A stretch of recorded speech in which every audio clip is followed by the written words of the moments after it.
নমস্কার বন্ধুরা, RP village স্টোরির পক্ষ থেকে জানাই তোমাদের সকলকে স্বাগত। তো আমরা আজকে একটা নতুন রেসিপি নিয়ে চলে এসেছি। এখন তো শীতের মরশুম, তো শীতের সবজি সবই বাজারে মোটামুটি পাওয়া যাচ্ছে। তাই বাজার থেকে আজকে ওলকপি নিয়ে এসেছি। সেই ওলকপি আর রুই মাছ দিয়ে একটা দারুণ সুন্দর রেসিপি তোমাদের সাথে শেয়ার করব। তোমরা পুরো ভিডিওটা দেখতে থাকো। তাহলে চলো আগে মাছের ঝোলের জন্য কিছু মশলা আগে আমি ভেজে নিই। এবার শুকনো খোলায় কিছু মশলা আমি ভেজে নেব। শুকনো লঙ্কা, এখানে আছে গোটা ধনে আর গোটা জিরে, একসাথেই দিয়ে দিচ্ছি।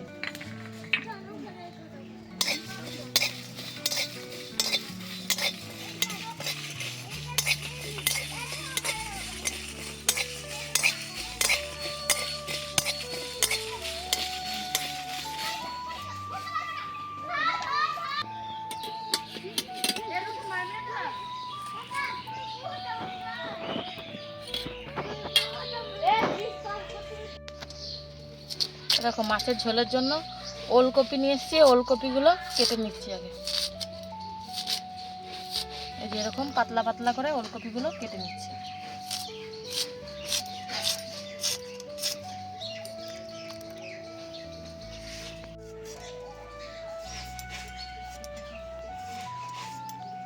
ওলকপির মতো করে আলুগুলো কেটে নেবো। ওলকপির থেকে একটু মোটা করবো আলুটা, এই যে এইরকম।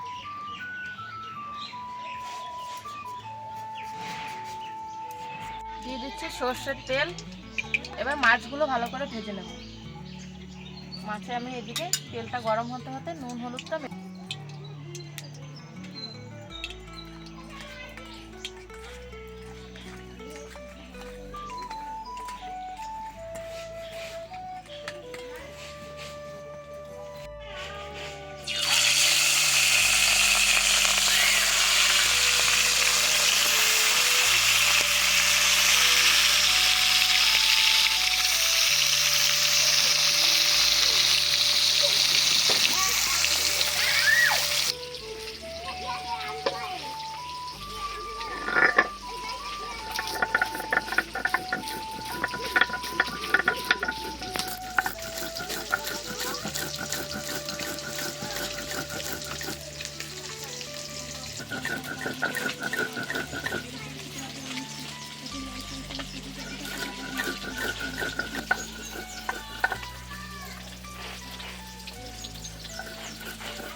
খুব ভালো করে ভেজে নিয়েছি। এবার তুলে দিচ্ছি।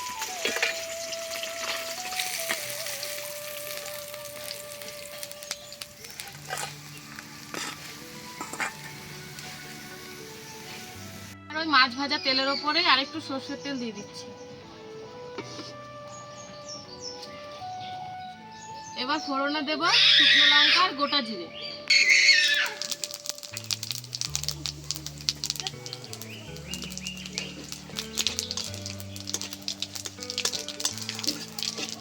ফোড়নটা খুব ভালো করে ভেজে নিয়েছি। এবার দিয়ে দিচ্ছি কেটে রাখা ওলকপি আর আলু। ওলকপি আর আলুটাকেও খুব ভালো করে ভেজে নেব।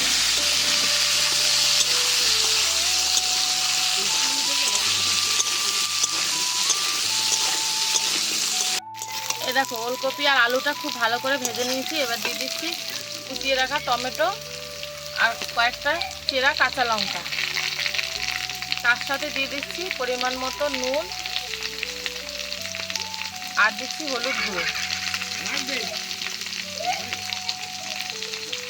এবার সব কিছুকে একটু খানিকক্ষণ কষিয়ে নেব, তারপরে জল দিয়ে দেবো।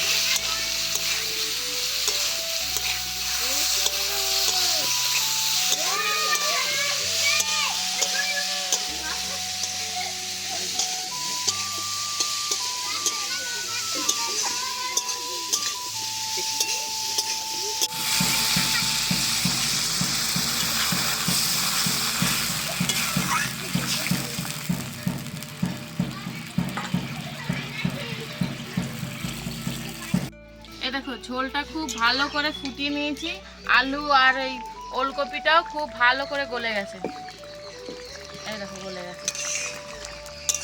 এবার ঝোলের ওপরে ভেজে রাখা মাছগুলো দিয়ে দেবো।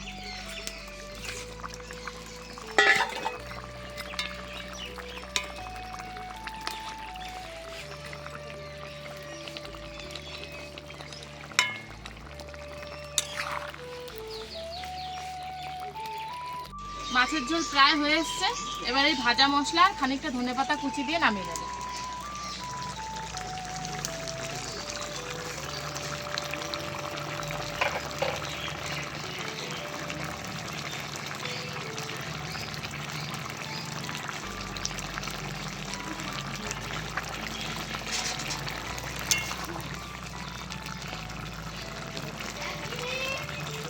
মাছের ঝোল একদম রেডি, এবার ঢেলে নিচ্ছি।